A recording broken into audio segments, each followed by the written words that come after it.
Ni hao, je suis Greg le Geek ou GG pour les intimes et je vous souhaite la bienvenue pour cette nouvelle vidéo. Et aujourd'hui, on est chez DJI, oui, directement en Chine. Alors ceux qui ne savent pas, DJI, ils font des drones, des jolis drones bien complets qui peuvent ça va voler, ça va être super intéressant. Donc ils nous ont invités dans leur bureau à Shenzhen pour venir voir un petit peu ce qui se passe ici, ce qu'ils font, ce qu'ils ont comme produit, ce qu'ils ont comme produit actuellement, ce qu'ils ont des produits qui vont venir, leur technologie, leur ambition et surtout, c'est le plus intéressant, ça va être à la fin, c'est là où on va tester la partie drone. On va tester la partie drone en extérieur avec eux, surtout une partie où on va pouvoir le tester nous tous ensemble. Allez, je vous invite à me suivre. Pour ceux qui n'avaient pas mettre une caméra, alors c'est le petit modèle. Vous voyez, si on met un poids dessus, ça va arrêter de vibrer, mais vous mettez un poids dessus et ça permettra, vous voyez, comme on avait vu avec le Steadicam un petit peu, ici, de se mettre comme ça, puis de faire des pour faire du JT Geek, à fond les manettes et tout, mais là, elle a du mal à se caler, donc ce qu'il va faire, on va peut-être l'éteindre.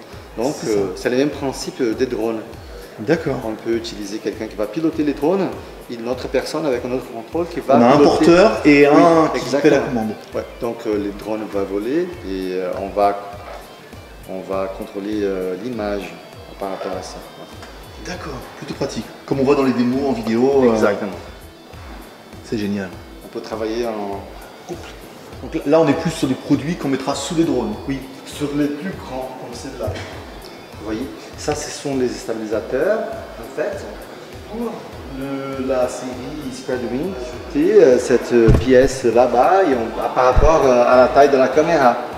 Donc on va choisir différents modèles par rapport à la caméra qu'on a. C'est complètement adaptable. On peut ajouter tous les systèmes qui nous conviennent, inclus les caméras ou le senseur, par exemple thermique ou quoi que ce soit, et programmer les systèmes, les softwares pour que la machine fonctionne de la façon dont on veut. Donc c'est un système complètement adaptable. Et là, ce type d'appareil-là, en fait, qu'est-ce qui change? Ça va être le... appareil, donc on est plus en quadcopter, mais en octocopter. On a 8 pales, oui. Donc c'est beaucoup plus puissant. On peut avoir une autonomie de vol beaucoup plus longue et des caméras professionnelles. Donc pour les publicités, pour les tournages de publicité, des choses qui demandent plutôt d'autonomie de vol et de puissance aussi pour... grosse caméra. Oui, voilà, pour les poids, c'est le drone qu'elle est préférée. Il est un peu plus différent en termes de pilotage parce qu'ils sont plus lourds et ils ont beaucoup d'autres choses à tenir en compte aussi. Normalement, ce sont les drones les plus professionnels. C'est pas quelque chose que quelqu'un pourrait l'acheter comme ça parce qu'il faut savoir le piloter, mais ils sont très puissants. Est-ce que sur ce modèle-là, on peut aussi mettre les sensors et les modules sur l'autre? Quelques-uns, oui. On peut installer les senseurs là pour éviter la collision, par exemple, et quelques autres aussi. Mais il est conçu plutôt pour les caméras. On part un petit peu du grand public jusqu'au professionnel en fait. Oui, voilà, ça c'est professionnel. D'accord, on est sur extrêmement professionnel. Cet espace-là, il est plutôt dédié aux professionnels. Parce que les matrices, c'est pour l'industrie, ce sont pour les développeurs, ce sont pour les gens qui ont la connaissance de justement changer les systèmes, les softwares, de programmer l'application qu'on va l'utiliser pour atteindre les objectifs. Par exemple, sur les matrices, on peut contrôler le parcours des vols, on peut contrôler énormément de choses qui vont aider le business à faire le travail d'une façon plutôt automatique, autonome. La société elle a commencé avec les drones qu'on puisse, pour comment on appelle ça en français, c'est pour les hobbyistes qui savent changer les pièces et construire ses propres drones. Donc on a commencé à développer les palettes, des choses comme ça, et on a lancé dans le marché un produit qui pourrait être complètement assemblé ici. Donc, on a évolué après pour la première fonction, c'est le Phantom Prime, c'est notre produit phare en fait. Avec la mise en place de la caméra. Enfin, exactement, ouais, c'est ça. De la caméra et d'un système complètement facile à utiliser. Parce que dans ces cas-là, il faut avoir une connaissance préalable de aéromodélisme. Il faut savoir comment l'assembler, comment le monter, mettre les moteurs. Voilà, oui, exact. Et sinon, c'est la première drone au monde, la première compagnie au monde qui a fait un produit facile à utiliser. Plug and play. On déballe et on l'utilise. Très facile, qu'on puisse appuyer un bouton et le drone va voler. Vous n'avez pas besoin de faire des efforts pour qu'il se tienne stabilisé. Oui, exactement. Il va s'arrêter. Si vous ne faites rien, il va le faire. Si la batterie est faible, il va retourner au point de départ, donc c'est très facile. Il y a un GPS dedans? Oui. Pour revenir? Oui, très facile. Donc c'était les premiers. Les premiers, il a accepté les caméras GoPro. C'est ça. Parce que à cette époque-là, DJI ne faisait pas ses propres caméras encore. On a aussi lancé ces designs-là qui est très caractéristique de ces produits et qu'on ne va jamais changer. Donc c'était notre premier produit qui a été un gros succès en 2012. Voilà. Le prix de vente d'un appareil comme ça? Celui-là, maintenant, on ne le vend plus. D'accord. Parce qu'il est déjà très ancien. C'était aux alentours de 600 €, quelque chose comme ça, même moins. Parce qu'il était très simple en fait. Donc on va partir pour le deuxième, le Phantom 2 Vision, en 2013. Donc c'est la première fois que DJI apporte une caméra. Sa propre caméra? Oui, exactement. Ça commence à développer au marché 100% DJI en fait. Parce qu'ici on était encore attaché à des autres caméras. Et là, non. Là on commence à développer la nôtre. Notre système de stabilisation il a évolué justement pour accepter notre caméra. Parce que les drones peuvent faire ce qu'ils veulent, l'image va être toujours stabilisée. C'est ça, la caméra reste toujours droite. Oui, exactement. Et ça, vous pouvez voir qu'on n'avait pas trop d'autonomie. On ne pouvait que faire ces sortes de mouvements là. Oui. Ensuite on passe pour les Phantom 3. Sur un Phantom 3, donc la dernière version? Oui, non, c'est la bonne dernière. Oui, c'est la dernière. Parce qu'en fait, il a le Phantom 3 professionnel, le Phantom 3 Advanced et la dernière version qui n'est pas là, c'est le Phantom Advanced Standard. C'est celui que vous allez tester. Oh, le dernier. C'est le vrai dernier. Le vrai dernier. Oui, parce qu'en fait, la série Phantom 3, elle commence à avoir des caméras beaucoup plus puissantes. Voilà. Très compact. Quand on peut comparer avec une GoPro, on se dit... Exactement. Très compact. Comment vous avez réussi à faire une caméra quand même beaucoup plus compacte que la GoPro en filmant aussi bien? Parce que j'ai vu les vidéos sur internet et c'est vrai que la qualité est quand même juste... Oui. Alors après je ne sais pas s'il y a du retraitement d'image, certainement un petit peu. Oui. Mais on peut dire qu'elle est quand même compacte. Alors certes, il n'y a pas de batterie derrière. Non, la batterie, elle est toujours la batterie. Est-ce que la partie électronique de la caméra est plutôt dans le drone ou vraiment tout est dans la caméra? Tout est dans la caméra. Elle est vraiment très petite. Hein. Oui, c'est vraiment le... On a développé ça avec notre service de développement de produits, AMO, au 3e étage. Et ça, c'est que le début. Les caméras qui vont venir dans quelques mois sont beaucoup plus puissantes. Inclus avec les zooms, tout ça. Donc là, on est sur du HD, Full HD? Oui, voilà. Professional, voilà. Ici, Professional aussi 4K. D'accord, 4K. Voilà. Ok, avec 4K. Voilà. Et 1080p. Donc. Et ici, on a l'Advanced, qui c'est une version plus simple de ce drone-là. Et les nouveaux appareils, on a 2.5K et beaucoup d'autres fonctionnalités que ces drones-là n'ont pas. Et là, il est intéressant, ce qu'on a vu par exemple sur les démos, ce qu'on confirmera tout à l'heure, c'est d'avoir un drone qui est capable de rester tout seul comme ça en train de filmer. Si on fait rien, si on lâche le contrôle, il va rester arrêté. Il va rester stabilisé. D'accord. Et si la batterie, si jamais vous ne savez pas quoi faire, vous pressez ces boutons-là et le drone va arrêter. D'accord, c'est intéressant. Donc il y aura toujours ça. Donc c'est très facile. À partir de ces versions-là, ce qu'on a pu voir par exemple sur internet, est-ce qu'il y a des fonctions qui permettent au drone de tourner autour de vous? Oui, c'est les nouveaux. C'est les nouveaux. Voilà, il y a la fonction Follow Me, il va vous suivre, exactement. Il va faire ce que vous voulez parce que vous pouvez contrôler les mouvements, donc préalablement. Donc vous pouvez dire, bon, je veux dessiner une étoile dans le ciel, disons. Exact. Vous allez là-bas dans le programme, le DJI Co-Web, vous allez choisir les chemins que vous voulez que les drones passent, et après vous appuyez le bouton, il va faire tout ça automatiquement. C'est ce qu'on a vu sur certains projets Kickstarter, avec un nouveau drone qui arrive où il jette le drone, ensuite le drone le suit et le drone lui fait des plans, des choses comme ça. Exactement. Ça c'est des technologies. En fait, est-ce qu'ils fabriquent déjà chez vous, par exemple? Est-ce qu'ils ont leur propre technologie ou est-ce que c'est des choses que vous allez reprendre ou vous avez déjà anticipé? Donc celui qu'on va jeter, solaire, c'est un prototype en fait, qui est sur Kickstarter. C'est ça, exactement. Donc il n'est pas en marché encore, mais les nôtres, il est déjà, vous pouvez l'acheter. D'accord, il y a la même fonction. Oui, exactement. Et ils font fabriquer par DJI? Non. C'est pas Kickstarter, non? On fabrique que le... Vous ne faites pas d'OEM? Non. D'accord. C'est que... On va attaquer par le dernier. Le dernier, c'est les plus puissants en fait, c'est le Monster. Le Inspire 1, qui est très... on dit que c'est un modèle très professionnel aussi, mais il est très facile à utiliser. Donc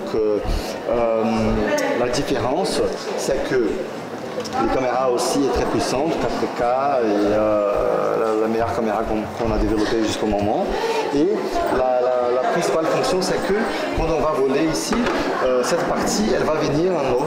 Donc ça vous permettra de faire des images 360. Sans voir les pales, oui c'est ça, sans voir le dessous en effet. Parce que les pales vont... C'est ce qu'on voit des fois dans certaines vidéos, c'est qu'on voit ou les pales ou le dessous du drone. Voilà. Ouais.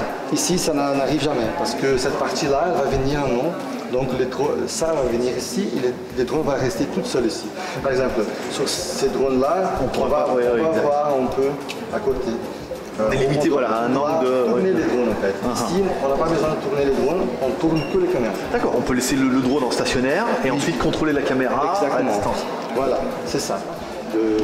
Si on est dans un filmage, par exemple avec une voiture, la voiture va changer très vite de direction. Ces drones-là, ces dessins-là, ces designs-là permettent des mouvements beaucoup plus délicats. J'ai vu ces modèles-là sont en moyenne $1000. Oui, voilà. Celui-là, $3000. Et celui-là, $3000. Il est nouveau, il est moins cher, il est à $700. Nouveau quoi? Un nouveau fantôme? Les nouveaux fantômes standards que vous allez tester, il est la version la plus nouvelle et la moins chère. D'accord. Donc elle va coûter environ $700. Elle est mieux et elle est moins chère. Oui, voilà. Ce qui est souvent l'inverse. Oui, voilà.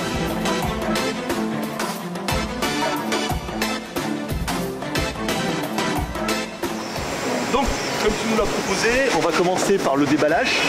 Regardez, on va dire, nous on va en avoir un, donc ça sera différent. Mais enfin, ça sera différent, non, ça sera la même chose.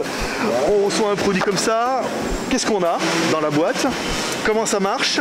Et est-ce que, en tant que noobs représenté, est-ce que je vais arriver à le monter surtout? Ici, c'est déjà tout démonté, mais normalement, les drones viennent comme ça. Ça vient avec une protection. Vous allez voir, les vôtres sera protégé. D'accord. Et bon, d'abord la batterie. Pour voir si la batterie marche, il faut, pour l'allumer, il faut appuyer une fois et après pour 2 secondes. Comme ça, on voit qu'elle est pleine. Et on l'insère ici. D'accord. D'accord. Micro SD, pour la mémoire. SD. Voilà. Il y a déjà micro SD dedans. Oui. On a la couleur noire ici et la couleur noire ici. Donc ça veut dire que cette paille-là est de la couleur noire. Donc c'est vers ce sens-là. Hop. Ok. C'est fait.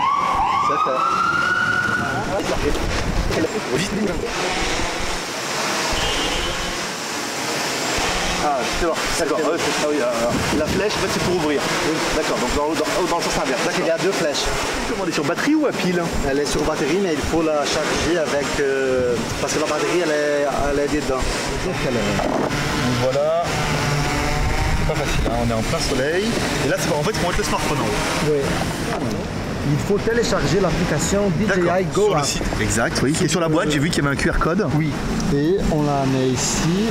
Ah, il faut obligatoirement un smartphone. Vous pouvez essayer de le voler, mais ce sera très difficile parce que d'abord, vous ne serez pas connecté au GPS.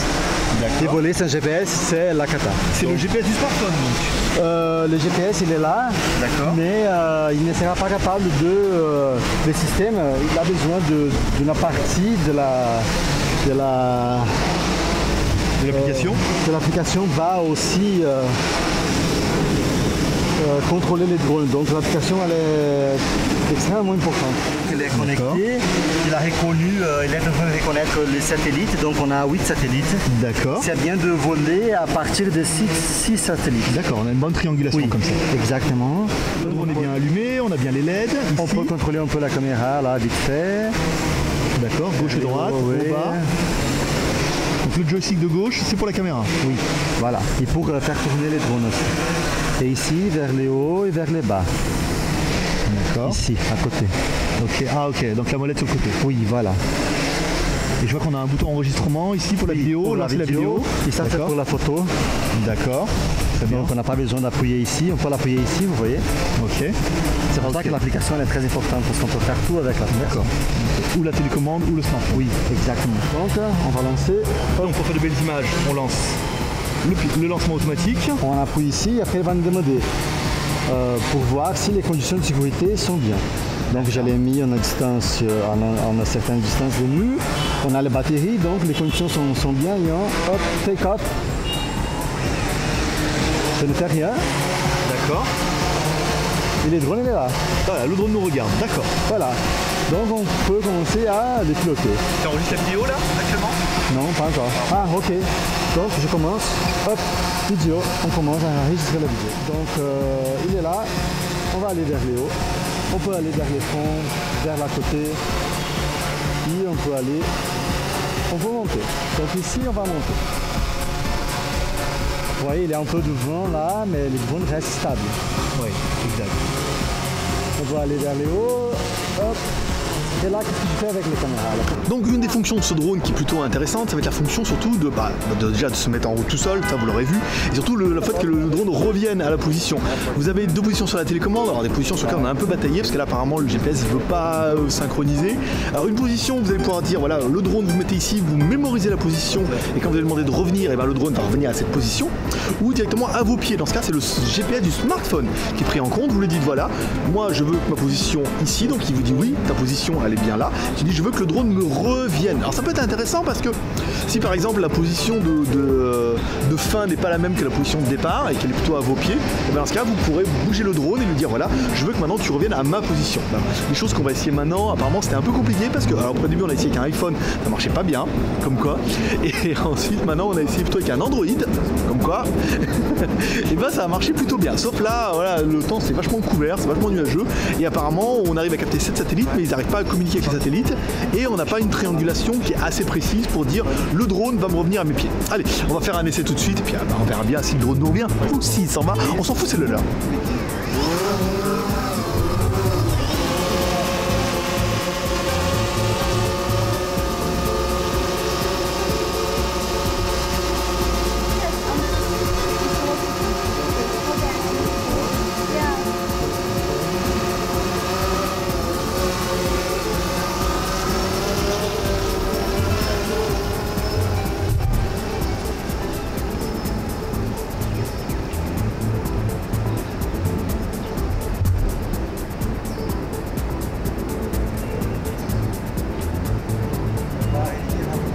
D'accord.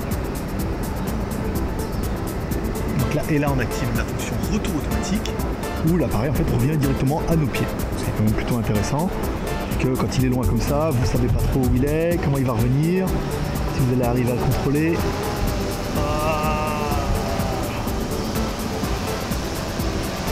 Dans le ciel, c'est pas évident. Ce qui peut être intéressant, c'est que le drone va aller quand même plutôt loin, il y a quand même des distances qui sont assez intéressantes. Alors attention aux perturbations électromagnétiques, aux lignes électriques qui peuvent perturber un petit peu la distance. Le drone va pouvoir aller quand même super loin, et puis si jamais vous êtes un petit peu en panique, vous appuyez sur le bouton retour. À savoir que quand vous appuyez sur le bouton retour, le drone va se mettre en l'air, c'est-à-dire qu'il va tout seul, il va monter, prendre un petit peu d'espace, et il va revenir, et ensuite il va redescendre directement à vos pieds. Alors c'est à 2-3 mètres près, hein, on l'a vu un petit peu, on n'est pas totalement en face, on est un petit peu à côté, mais c'est quand même plutôt cohérent, donc c'est quand même plutôt sympa, et c'est vraiment une fonction qui est intéressante en plus de la fonction stationnaire, parce que voilà quoi, fonction stationnaire au moins il vole tout seul, et après la fonction retour ça permet au drone de voler, et après on verra sur les fonctions qui ont été données sur le mien, les fonctions voilà, où apparemment il y a des mises à jour, où l'appareil va pouvoir tourner autour de moi, va pouvoir faire des effets, on va pouvoir programmer des choses avec la version standard qui pour le coup je suis quand même relativement impatient de tester, mais ça fera partie d'un deuxième test. Allez, on va jouer encore un petit peu avec le drone, et puis on vous retrouve dans une prochaine vidéo. Allez, comme toujours, vous pouvez nous soutenir sur G3R, share, commentaire, pouce en l'air. Si vous aimez ces vidéos, n'hésitez pas à laisser un pouce en l'air, ça fait quand même toujours plaisir. Et moi, je vous donne rendez-vous bientôt pour un prochain test high-tech ou smartphone. Et encore plus de reportages, tu le sais.